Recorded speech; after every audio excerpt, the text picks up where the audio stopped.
नमस्कार, मैं Shiva Verma crime cuts news से। आज मैं सत्र न्यायालय में लखनऊ से आया हूँ। हाल ही में अभी सुप्रीम कोर्ट में वकीलों का जो प्रोटेस्ट था वो इस विषय में था कि जो थाने में पुलिस वालों का जो होता है बयान न्यायालय में पहले होता था, उसी पे राज्यपाल ने वहाँ पे जो दिया है अपना बयान कि वो वीडियो कॉन्फ्रेंसिंग के माध्यम से अपना बयान वहाँ थाने से दे। तो देखते हैं कितना क्या है इस पर, इसकी हकीकत थोड़ा सा समझेंगे सर से। सर नमस्कार। जी नमस्कार। सर क्या मामला है थोड़ा सा इस विषय में? देखिए, ये जो मामला हैगा ये अभी जो लेटेस्ट राज्यपाल जी ने करा था कि पुलिस के माध्यम से बयान होंगे कोर्ट में जो केसेस वगैरह चलते हैं। जी, इसका वकील विरोध कर रहे हैं और विरोध करना भी चाहिए, क्योंकि न्यायालय बनी किस लिए है? न्यायालय इसीलिए बनाई गई है कि यहाँ पर आइए, आप इंसाफ के लिए आदमी आता है और आकर के अपनी बात रखता है। पुलिस में जा करके करना, पुलिस चार्जशीट लगा रही है, पुलिस मुकदमा कर रही है, पुलिस बयान कर रही है, तो अदालत का क्या काम रह जाएगा? वकीलों को क्या काम रह जाएगा? इसलिए उसका विरोध हो रहा है, जो कि न्याय संगत नहीं है, वो गलत है। उसका विरोध इसीलिए किया जा रहा है। और दूसरी है सामाजिक अगर स्तर पे देखा जाए तो समाज में जिस प्रकार से बहुत सारे ऐसे भी लोग हैं निर्दोष होते हैं, अगर वीडियो कॉन्फ्रेंसिंग के माध्यम से अगर वो सारी चीज़ें कर दे रहे हैं, आर्टिकल बना दिया, चीज़ें बना दी और उनको फिर सज़ा भी पड़ गई, तो जो निर्दोष हैं उनको तो न्याय मिला ही नहीं। तो यह कितना असामाजिक स्तर से न्यायपूर्ण है सर, आप थोड़ा सा बताएंगे। जैसा कि आपका क्वेश्चन जो है बहुत रेलिवेंट है, और अगर इस पर बात करें जैसे कि एलजी साहब ने इसमें किया कि पुलिस वालों के जो भी बयान होंगे, अपनी गवाही वो थाने के माध्यम से, पुलिस के माध्यम से ही कोर्ट में जाएंगे। देखिए, आप भी जानते हैं कि हमारा न्यायपालिका और विधायिका और जैसे चौथा स्तंभ आपको पत्रकारिता को भी माना जाता है। यदि आप इस बात को बुलंद कर रहे हैं और हम लोग के बीच में यहाँ उपस्थित है, तो इस बात को हम आपके सामने ज़रूर रखेंगे। जैसे कि न्यायपालिका एक इंडिपेंडेंट बॉडी है जिस पे हम लोग का विश्वास है कि वो किसी में भेदभाव नहीं करती। जब अभियोजन कोई भी मामला तैयार करके न्यायपालिका के समक्ष प्रस्तुत करता है तो एक पक्ष होता है अभियोजन, दूसरा होता है अपोजिट पार्टी, चाहे वो एक्यूज्ड हो चाहे वो प्रतिवादी के रूप में हो। तो जब अभियोजन अपना पक्ष अपने ही कक्ष से रखेगा तो उसमें कहीं ना कहीं जो एक न्यायपालिका का दबाव होता है वो दबाव खत्म हो जाएगा। और वहाँ पर कौन उपस्थित है, कौन गाइड कर रहा है उनको अपने स्टेटमेंट रिकॉर्ड कराने के लिए, अपनी गवाही देने के लिए, इसमें कहीं ना कहीं पारदर्शिता समाप्त हो जाएगी। तो इसलिए इसका विरोध करना भी चाहिए। ये दिल्ली में सिर्फ एलजी साहब ने किया और इसके ऊपर अभी पूरी तरीके से समर्थता जताई भी नहीं गई है, और भविष्य में हमें नहीं लगता कि कोई भी स्टेटमेंट या कोई भी विटनेस अपनी गवाही थाने के माध्यम से, पुलिस के माध्यम से देगा।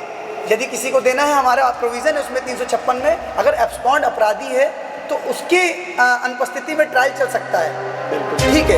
इसी तरीके से और भी 332 सेक्शन नया ऐड हुआ है PNS में, उसमें भी कहा गया है कि अगर वो विज्ञान के सलाहकार हैं जो राय देते हैं या कोई मेडिकल चिकित्सक वाले हैं, तो वो अपना बयान वीडियो कॉन्फ्रेंसिंग के माध्यम से दर्ज करा सकते हैं।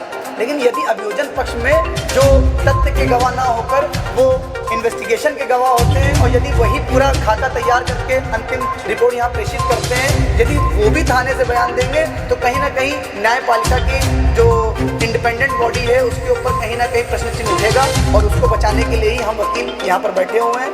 आपके द्वारा किए गए सवाल के लिए धन्यवाद। जय हिंद, जय भारत। सशक्तिकरण पे भी बात करूंगा कि अभी जो सरकार जिस तरीके से महिलाओं के लिए क्या सुरक्षा और क्या नए कदम किस प्रकार से उठाई है जो स्थिति है उसको वास्तविक स्थिति के बारे में बात करेंगे। देखिए, वास्तविक स्थिति तो आप भी जान रहे हैं कि हमारी जो अदालत में जो केसेस बढ़े वो महिलाओं से संबंधित ही केसेस बढ़े हुए हैं।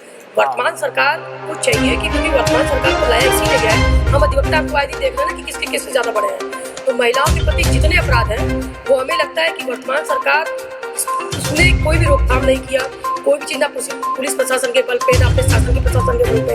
आए दिन रेप के केसेस बढ़ते जा रहे हैं, आए दिन महिलाओं से संबंधित जितने भी केसेस हैं सारे बढ़ते जा रहे हैं। खुद महिला वो जो आपकी वो जेलर थी, वो उससे खुद ही वो डिप्टी जेलर थी वहाँ की इलाहाबाद प्रयागराज की, उसके साथ अपराध होते हैं। अधिकारियों के साथ अपराध, जो मतलब जो अधिकारी है वो महिला भी पीड़ित है। तो आम महिलाओं को तो बात ही छूट दी है वर्तमान में। और जहाँ तक कि आपने एलजी की बात की तो ये तो सीधे हमारे रीढ़ की हड्डी पर एक गंभीर मामला है, और ये मजाक इस तरह का मामला लाने पे, क्योंकि जो पुलिस जिसको रोक दिया गया है, को इतनी सुविधा दे दी गई है कि आप कोर्ट में आके गवाही ना दें, आप कोर्ट में आके चीजें ना करें, तो किस बात की बनाई है? क्योंकि देखिए आए दिन पुलिस की रवैया इतनी बढ़ती जा रही है कि पुलिस तो सरेआम जिसके ऊपर FIR लिखवा दे रही है, जिसके मन में उसके ऊपर चर्चा रही है। मतलब पुलिस अपने आप को दबंग प्रेजेंट टाइम में मान रही है, क्योंकि बेचारी की सरकार हमारी, सत्ता हमारा है। क्योंकि वर्तमान में सरकार ये जनता के साथ है भी नहीं, और आप पत्रकार हैं, हम अधिवक्ता हैं, हम दोनों जनता के सरोकार हैं। आप बात करते हैं, हम लोग यहाँ के न्याय के दरवाजे पे कहते हैं, जो हमारे दरवाजे पे आएगा हम उसके साथ न्याय करेंगे। लेकिन वर्तमान सरकार तो अधिवक्ताओं के साथ भी अन्याय कर रही है। आपने देखा यहाँ वो ये चाह रही कि पुलिस ही न्याय करे, पुलिस ही सारी काम करे, बाकी सब लोग मौन करके बैठे रहे, न्यायालय का दरवाजा बंद कर दिया जाए, जो काम करे वो पुलिस करे। तो ये तो सीधे एक न्याय का मंदिर को बंद करने जैसा मामला है, और एक गहरा मजाक किया गया है LG साहब के द्वारा। और इसका जो दिल्ली के वकीलों ने इसका विरोध किया और इसको माना भी गया है। और हम चाहते हैं वर्तमान सरकार से कि ऐसी कोई भी चीजें आप ना लाएं तो जनता के विरुद्ध आप जनता की ताकतों को क्यों छूटते जा रहे हैं। तो और जो महिलाओं के साथ वर्तमान में मैं आपको बता दूं कि NCRP की रिपोर्ट के मुताबिक महिलाओं की अपराध की जो बढ़ती हुई सीमा है वो सबसे ज्यादा कर ली गई है। तो NCRP में वर्तमान में सबसे ज्यादा अपराध महिलाओं के साथ की जा रही है, और ये पूर्व की सरकारों से सबसे ज्यादा मैं आपको बता दूं। तो महिलाएं असुरक्षित हैं, हम लोग के पास आती है, क्योंकि हम लोग के पास वर्तमान में महिलाओं से संबंधित भी सबसे ज्यादा मुकदमे। लेकिन फर्जी मुकदमे भी कहीं ना कहीं जी आपने जो महिलाओं पे कहा कि इतने सारे मामले आ रहे हैं, अधिकतर बढ़ गए। जी। लेकिन महिलाओं से भी कहीं पुरुष शोषण। बिल्कुल, मैं जवाब देती हूँ। महिलाओं ने कहीं ऐसे एलिगेशन लिए। बिल्कुल। जी मैं आपको बता दूं, मेरा नाम शिवांगी द्विवेदी, मैं आपको बता दूं। अभी एक प्रोग्राम था सैफी अकेडमी, वहाँ पे एक प्रोग्राम था, डॉक्टर रूपरेखा वर्मा जी वहाँ, मैं भी गई थी, मुझे बुलाया गया था। मैं इसके पक्ष में बिल्कुल नहीं हूँ। मैं आपको बताना चाहती हूँ कि जो महिलाओं के साथ अपराध होते हैं उसमें देखिए कम से कम, मतलब अगर रेशियो देखा जाए 100 में तो 50% झूठ है तो 50% सच है। मैं आपसे जो आपकी बात नहीं है वो सत्य है, लेकिन इसकी विवेचना कौन, इसका संज्ञान कौन लेगा आप बताइए? क्योंकि आप जो सत्य घटना आती है उस पर आप काम नहीं करते हैं। पुलिस की सबसे अहम रोल होता है। अगर आपके पास कोई महिला पीड़ित आ रही है, कोई रेप की पीड़ित अगर महिला आ रही है, तो पहले पुलिस के पास जाएगी ना, उसका जांच पुलिस करेगी। तो इसकी लीपापोती भी पुलिस ही करती है। जो घटनाएं बढ़ रही हैं और जो 7 दिन जब पुलिस चाहे तो उसको शुरुआत में उसको सघन जांच करके खत्म कर सकती है, उसकी जांच कर सकती है, लेकिन पुलिस ही लीपापोती करती है। तो अगर शुरुआत में अगर एप्लीकेशन आपके पास जा रही है, अब पर तो ये बता सकते हैं कि ये एप्लीकेशन झूठी है कि सच्ची है।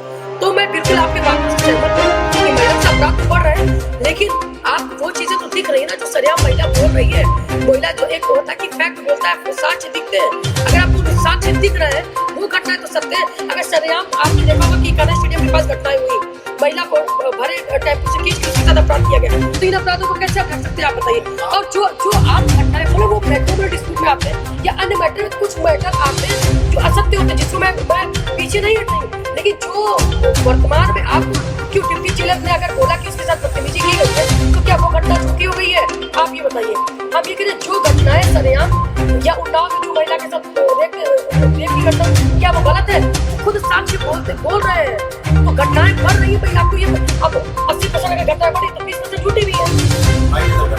ठीक है, मैं इस बात मानता हूँ, बहुत अच्छा बताया। ये बताइए आप कैसे फाइट करती है कि केस गलत है? चलिए पुलिस तो माना अपना काम करती है, पुलिस अपना काम किया, पुलिस ने मान लिया, गलत सलत बना के देती है। आप कैसे फाइट करते हैं गलत है सही है, कैसे आप हम इसका जवाब देते हैं? जी बिल्कुल, हम ही देते हैं दोनों जवाब। जैसे कि आपने पूछा, यहाँ पे देखिए कोई भी आरोप पत्र जब आता है तो वो एविडेंस के साथ आता है। एविडेंस ओरल भी होती है, डॉक्यूमेंट्री भी होती है और सर्कमस्टेंशियल भी होती है। कोई भी चार्जशीट जब आती है यहाँ पे अगर सिर्फ किसी स्टेटमेंट पे डिपेंड करती है और फर्दर इंडिपेंडेंट उसमें एविडेंस या विटनेस नहीं होते हैं, तो कहीं ना कहीं न्यायालय भी इसको कम करती है। जब आप इंडियन एविडेंस एक्ट का सेक्शन 114 देखेंगे तो उसमें साफ साफ कहा गया है कि कोई भी स्टेटमेंट अगर है तो किसी फर्दर इंडिपेंडेंट एविडेंस और विटनेस से उसको कॉर्पोरेट कराएंगे, ताकि उसकी जो सत्ता होगी उस मामले की उस पर ज़्यादा ध्यान न्यायपालिका करेगी। इसी प्रकार से जब भी कोई न्यायालय में आप जैसे बता रहे हैं केसेस पढ़ रहे हैं, जिला विधिक प्राधिकार सेवाएं आपको बताते हैं तुरंत FIR एक प्री लिटिगेशन का पीरियड है, उसमें मीटिंग्स होती हैं। पहले महिला थाने का किराया तो वहाँ मीडिएशन कराया जाता है, बाद में प्री लिटिगेशन होने के बाद भी FIR अगर हो रही है, मामले दर्ज होने और कन्विक्शन रेट दोनों में अंतर है। जैसे आपने कहा मामले बढ़ रहे हैं, मामले हम लोग बढ़ रहे हैं किस अकॉर्डिंग कहते हैं? FIR देखकर। NCRB की रिपोर्ट अगर आ रही है, मैं एक चीज कहूँगा, कितने तो जो बेगुनाह है उनको सजा मिल चुकी है, उनके छूटने के बाद उनको क्या मिला, कुछ फायदा हुआ? इसमें भी हम कहेंगे पुलिस का दोष है। पुलिस सिर्फ स्टेटमेंट लेकर, मैं बता रहा हूँ आप बताए ना कि आप क्या कर सकते हैं। देखिए उसके लिए आप डिफॉर्मेशन मैलिशियस प्रोसिक्यूशन क्या डालिए कि मैं मेरा कारोबार तो मैलिशियस था, दुराशय से था, आप कंपनसेशन लेकिन जज तो आजकल ये कह के देता है कि आप सबूतों के अभाव में पाए गए, तो उसमें कैसे कोई डाल देगा? नहीं, जज साहब कौन सा कह रहा है? हर सबकी हायरार्की है। सुप्रीम कोर्ट ये बात कह रहा है, तब हमारे पास 142 है दया याचिका के रूप में इसकी बात करें। लेकिन यदि अगर नीचे अदालत करे तो उसके लिए आप अपील जाइए, रिवीजन जाइए, रिव्यू जाइए। मतलब ये जनता को उच्च अदालत में जाना चाहिए, अपनी बात कहनी चाहिए। बिल्कुल बात जरूरी है कि यहाँ पर विधि की जो अभाव, विधि की ज्ञान का अभाव जो है बहुत कम है और उस पर सरकार काम नहीं कर रही। आप मेरी बात समझ रहे हैं? यहाँ भी कमिश्नरेट लागू होता है, हम देख रहे हैं 107/16 जो 126 135 हो गया है। शांति भंग के लिए एक कोई आवेदन आता है कि आपके द्वारा ये शांति भंग करने की संभावना है और आपसे क्यों मुचलका ये ना लिया जाए, लेकिन वहाँ पर बैठे लोग क्या करते हैं, तुरंत मुचलका आपसे भरवा लेते हैं, वरना वारंट करवा देते हैं, आपको सुनवाई का अवसर भी प्रदान नहीं कर रहे। इस तरीके से एक भार बना दिया है कि आदमी अब भेड़ चाल चल रहा है, फाइट करना ही नहीं चाहता, वो जान में मुचलका भरने का काम खत्म, हम क्यों लड़े अपने लिए कि हम शांति भंग नहीं करेंगे। तो ये तो एक छोटी सी बात है शांति भंग पे। इसी तरीके से जब SI की रिपोर्ट पे ही ACP जो है संज्ञान लेता है, जब 116(3) की रिपोर्ट आती है तब जाके ACP कहता है कि हाँ इसको कारावास में भेजा जाए, 14 दिन के ना भेजा जाए। अब पता चला पुलिस ही रिपोर्ट तैयार कर रही है उस साक्ष्य पे।